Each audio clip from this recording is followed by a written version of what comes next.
এর আগের ভিডিওটায় আমরা দেখেছি কিভাবে ওয়েদার ম্যাপ এসেছে, কীরকম সিম্বল ইউজ করা হয় ওয়েদার ম্যাপে, এবং আমরা দেখলাম যে আইসো বারগুলো থেকে কিভাবে প্রেশার গ্রেডিয়েন্ট জোন বার করেছি, কিভাবে pressure gradient profile cross section করেছি, কিভাবে ট্রেন্ড লাইন ড্র করলাম, সেটা শিখেছি। এবার শিখব উইন্ড, ক্লাউড অ্যান্ড প্রেসিপিটেশন সম্পর্কে। উইন্ড ভেলোসিটি আমরা বিভিন্ন রকম সিম্বল দিয়ে মেজার করেছিলাম। সেখানে এটা ছিল <5 ছিল। <5 এবং কামকে আমরা একই ক্যাটাগরিতে ধরতে পারি বা আলাদাভাবে ক্লাসিফাই করতে পারি। এটা 5, এটা 10, 15, 20, 25 অ্যান্ড পরপর যেভাবে বলেছি, সেগুলোকে ম্যাপ থেকে খুঁজে বার করে আমরা যদি সেটাকে ট্যালি মার্কিং করি। ট্যালি মার্কিং মানে ধরো আমি কাউন্ট করছি, এই একটা এখান থেকে 1 পেলাম, এই 2 পেলাম, এই 3 পেলাম, এই এখান থেকে 4 পেলাম, সেম ক্যাটাগরি। এবার 5, 6, 7, 8, 9, 10, 11, 12, 13, 14, 15, 16, 17 সামথিং লাইক দ্যাট। এইভাবে দাগ কেটে কেটে কাউন্টিং করাটাকে বলা হয়, পর্যায়ক্রমে গ্র্যাজুয়ালি কাউন্টিং করাটাকে বলা হয় প্রোগ্রেসিভলি ট্যালি মার্কিং। একটা মার্ক করা হয়, ট্যালি করা হয়। এবার সেটাকে সরি ফর দ্য নয়েজ, সেটাকে ফ্রিকোয়েন্সিতে, সেটা কাউন্ট করে ফ্রিকোয়েন্সিতে ট্রান্সফার করা হয়। Frequency is the number of repetition of the same object or same one variable. Okay, এই যে অবজেক্টটা আছে বা এই যে সিম্বলটা আছে, এটা ম্যাপে কতবার খুঁজে পাওয়া গেছে? 30 বার খুঁজে পাওয়া গেছে এই সিম্বলটাকে পাওয়া গেছে 10 বার, এই সিম্বলটাকে পাওয়া গেছে 2 বার, এই সিম্বলটাকে পাওয়া গেছে 1 বার। কতবার পাওয়া গেছে, কতবার রিপিটেশন হয়েছে অবজারভেশনটা, আমি এই সিম্বলটাকে কতবার দেখতে পেয়েছি, সেটাই হচ্ছে ফ্রিকোয়েন্সি। এই সিম্বলটার ফ্রিকোয়েন্সি ইজ দ্যাট। তাহলে আমরা এইভাবে ট্যালি মার্কিং করে সেখান থেকে ফ্রিকোয়েন্সি বার করলাম, ফ্রিকোয়েন্সি বার করে টোটাল করলাম, এটাকে 100 ধরে অ্যাজ ইফ এটা 100%, তাহলে বাকিগুলো কত পার্সেন্ট হবে সেটাকে পার্সেন্টাইল করে দিলাম। কেন পার্সেন্ট করলাম? বিকজ যখন ভ্যালুটা <100 হয় তখন পার্সেন্ট করলে এই ভ্যালুগুলো বেড়ে যায়। যেমন দেখো 1.81 ট্রান্সফার হয়ে গেছে আউট অফ 100, 54% হয়ে গেছে। তাহলে এই পার্সেন্টেজ অফ ফ্রিকোয়েন্সি, আর পার্সেন্টেজ করলে কি হয়, আমাদের অ্যানালাইসিস করতে সুবিধা হয় যে গোটা দেশে বা গোটা ওই ম্যাপটাতে কত পার্সেন্ট কার ডমিনেন্সি আছে। অবভিয়াসলি ফাইভ নটের ডমিনেন্সি আছে, কারণ 54% আমরা অবজারভেশন করেছি আউট অফ টোটাল অবজারভেশনের মধ্যে, যে অর্ধেকের বেশি 5 নট বায়ুর গতিবেগ সম্পন্ন বায়ু আমি অবজার্ভ করা গেছে ওই দিনের ওয়েদার ম্যাপে। কবে না, 2 জুন 1992। তাহলে এই পার্সেন্টেজ করলে আমাদের ইন্টারপ্রিটেশনের সুবিধা হয়, এটা পার্সেন্টেজ করার সুবিধা তোমরা নিশ্চয়ই পড়েছো। তারপর আমি সেগুলোকে ক্লাসিফাই করতে পারি বিভিন্নভাবে এবং সেটা ম্যাপে শো করতে পারি। নট অনলি দ্যাট, আমি এটাকে আগে ট্যাবুলাইজ করতে পারি এবং গ্রাফে প্লট করে এমন করে দেখাতে পারি হিস্টোগ্রামের মাধ্যমে। সো এটা হেডিং হবে histogram showing wind velocity, showing percentage frequency of wind velocity, এমন করে দেখানো যেতে পারে। 5% ইজ ইকুয়াল 54% সামথিং, আর 10 হচ্ছে 18 পয়েন্ট সামথিং পার্সেন্টে। এইভাবে দেখালে নট অনলি দ্যাট, আমরা সেটাকে ম্যাপের ওপরও দেখাতে পারি distribution of wind velocity over wind velocity dominant zone on over India. এইভাবে করে আমি চোখের আন্দাজে একটা অংশ অ্যাজুম করে আমি দেখাতে পারি না এই অংশটা ডমিনেন্ট জোন, এই অংশটা ডমিনেন্ট জোন, এই অংশটা এই ডমিনেন্ট জোন। এখানে যেমন আমি ইন্ডেক্স করে দিয়েছি <5 not, 5 to 15 not, 15 to 25 not, more than 25 not. এভাবে করে ক্লাসিফাই করে গোটা ইন্ডিয়াটাকে এইভাবে জোন করে ভাগ করতে পারি। এটা আমার গেল উইন্ড ভেলোসিটি। নেক্সট আসি উইন্ড ডিরেকশন। ডিরেকশন কত ধরনের আমরা ইউজুয়ালি জানি। দেখো, যদি সারফেসের ওপর দিয়ে উইন্ড ব্লো করে তাহলে সেটা হচ্ছে উইন্ড। যদি এভাবে যায় সেটা কিন্তু আমাদের upward and updraft and down draft of wind motion বলতে পারি আমরা সেটাকে। Upward movement and downward movement বলতে পারি। বাট হরিজন্টালি যেটা মুভ করে সেটাকে আমরা উইন্ড বলছি। তাহলে হরিজন্টালি কতগুলো ডিরেকশন আছে?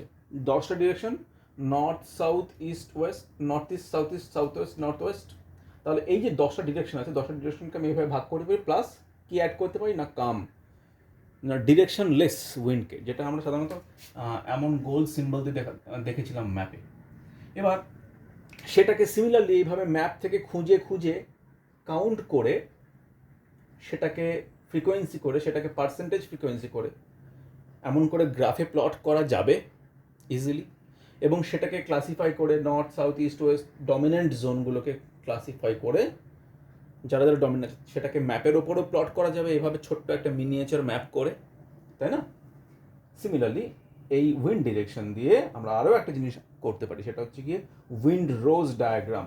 North south east west, south east south west, north east north west এভাবে করে ডিরেকশন দেখিয়ে সেই পার্সেন্টেজ ভ্যালুগুলোকে এখানে যদি প্লট করা যায় এই প্রত্যেকটা ডিরেকশনে, এবং সেটা যদি এরকম জয়েন করে দেওয়া যায় ব্রোকেন লাইন দিয়ে, এবং কাম যে পার্সেন্টেজটা আছে সেটাকে পার্সেন্টেজে প্রকাশ করে রেডিয়াস বার করে, তোমরা রেডিয়াস বার করতে জানো, প্রপোর্শনাল প্রাই, প্রপোর্শনাল প্রপোর্শনাল স্ফিয়ার, এগুলো তোমরা শিখেছো।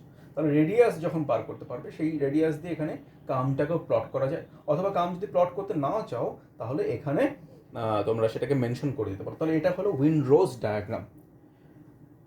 দেন ক্লাউড কভারেজ। ক্লাউড কভারেজ দিয়ে আমি সিম্বল যখন বুঝিয়েছিলাম তখন ক্লাউড কভারেজগুলো কত ধরনের হয় সেটা আমি দেখেছিলাম, যে 1/8, 2/8, 3/8, 4/8।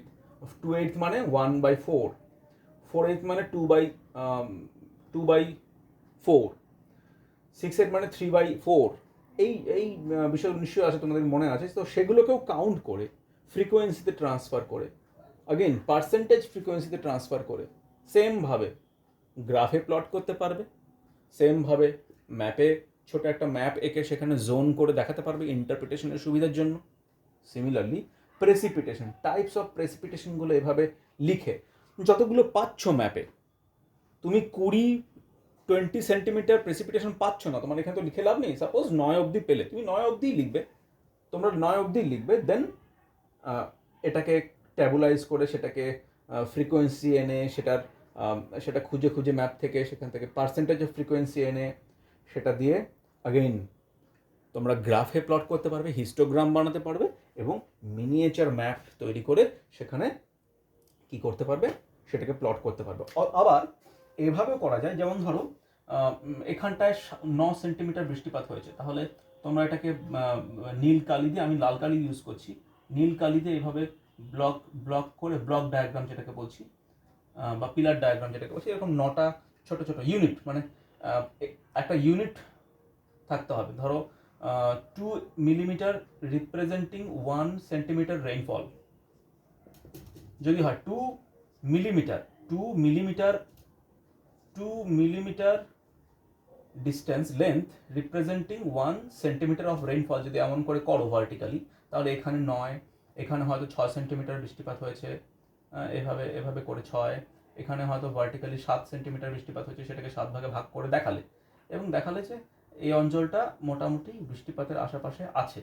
এবং তোমরা এই সমস্ত সিম্বলগুলো আছে, ধরো এখানে অল্প একটু বৃষ্টিপাত হচ্ছে, সেটাকে তোমরা সেটা কাউন্ট করা যাচ্ছে না, যেমন এই সিম্বলটা কাউন্ট করা যায় না, সেটাকে তুমি এইভাবে জোন করে দেখালে, তুমি এখানে ইন্ডেক্স দিলে আলাদা করে যে এইটা হচ্ছে গিয়ে বৃষ্টিপাত অধ্যুষিত অঞ্চল, বা এখানে এই স্কেলটা উল্লেখ করে দিতে হলে। তাহলে এভাবে বিভিন্নভাবে ওয়েদার ম্যাপের বিভিন্ন অ্যাসপেক্টগুলোকে আমরা ম্যাপে প্লট করতে পারি, আমরা সেগুলো ক্যালকুলেশন করতে পারি, সেগুলো স্ট্যাটিস্টিক্যালি সেটা দিয়ে গ্রাফ বানাতে পারি, এবং প্রয়োজন মতো আমরা সেটাকে ইন্টারপ্রেট করতে পারি, তাই তো?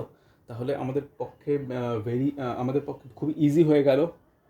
উইন্ড ভেলোসিটি আমরা এখন করতে পারবো, আমরা উইন্ড ডিরেকশন করতে পারবো, সেখান থেকে প্রত্যেকটা থেকে আমাদের কাছে সুযোগ রয়েছে সেটা থেকে হিস্টোগ্রাম ড্র করার এবং ছোট্ট একটা ম্যাপের মধ্যে সেটাকে শো করার। আমাদের উইন্ড রোজ ডায়াগ্রাম বার করা যায় সেটা, এবং প্রত্যেকটা উইন্ড রোজ যে করলাম সেটা ইউনিট স্কেল, প্রত্যেকটা দাগ দেখাবো, সেটা একটাই স্কেল দিয়ে দাগ দেখাবো, সেটা স্কেল আমরা ছোটো বড়ো করতেই পারি। তোমরা বার ডায়াগ্রাম শিখেছো নিশ্চয়ই, সেখান থেকে তোমরা ইজিলি বুঝতে পারছো যে কীভাবে একটা স্কেল চুজ করে আমরা বার গ্রাফের হাইট ছোটো বড়ো করতে পারি। তারপর ক্লাউড কভারেজ এখানে দেখতে পাচ্ছি কীভাবে টেবিল সেটা সাজানো যায়, সেমভাবে এই টেবিলটাকে ফলো করেই কীভাবে আমরা ম্যাপে থেকে খুঁজে খুঁজে বার করবো সেটাও আমরা ইজিলি এখানে দেখাতে পারি। যে ম্যাপটা থেকে এত কিছু শেখানো হচ্ছে সেই ম্যাপটা হচ্ছে এই ম্যাপটা। এই সেই line, Northern limit of monsoon dot dot dot dot broken line, যেটা প্রথমে বোর্ডে আঁকা ছিল। কেমন দেখো এখানে একটা ছোট্ট এরকম নিচের দিকে দাগ দাও, এটা মানে কিন্তু রেইনফল, এটা মানে কিন্তু রেইনফল। আর এখানে দেখো একটা মাইনাস সাইনের মধ্যে, এটা মানেও কিন্তু রেইনফল। এখানে দেখো হেজ সাইন দেয়া, এখানে 2 লেখা, তার মানে রেইনফল। এখানে এরকম একটা গোল সাইন দেওয়া আছে, একটা অ্যারো, দ্যাট মিন্স এখানে সার্কুলার উইন্ড মোশন দেখতে পাওয়া যাচ্ছে। তারপর এখানে দেখো 5 লেখা আছে, এখানে 8 লেখা আছে, এখানে 8 লেখা আছে, তার মানে 8 সেন্টিমিটার রেইনফল হয়েছে। এখানে হেজ আছে, এখানে হেজ দেখা যাচ্ছে, এখানে হেজ দেখা যাচ্ছে, এখানে এখানে এখানে সব হেজ দেখা যাচ্ছে। দেখো এখানে 9-এর মতো একটা সাইন আছে, এটা মানে কিন্তু বৃষ্টিপাত, এটা মানে কিন্তু রেইনফল। তাহলে এই সমস্ত রেইনফল, তারপর এই যে ডিরেকশন, এটা সাউথ ওয়েস্ট দিক থেকে আসছে উইন্ড, এটা নর্থ ওয়েস্ট দিক থেকে আসছে। তো এই যে direction, wind velocity, speed, cloud cover, সব কিছু কিন্তু এখান থেকে ইজিলি আমরা বের করে আনতে পারবো, তাই না? তাহলে আরও কিছু আইটেম শিখবো আমরা পরবর্তী সময়ে।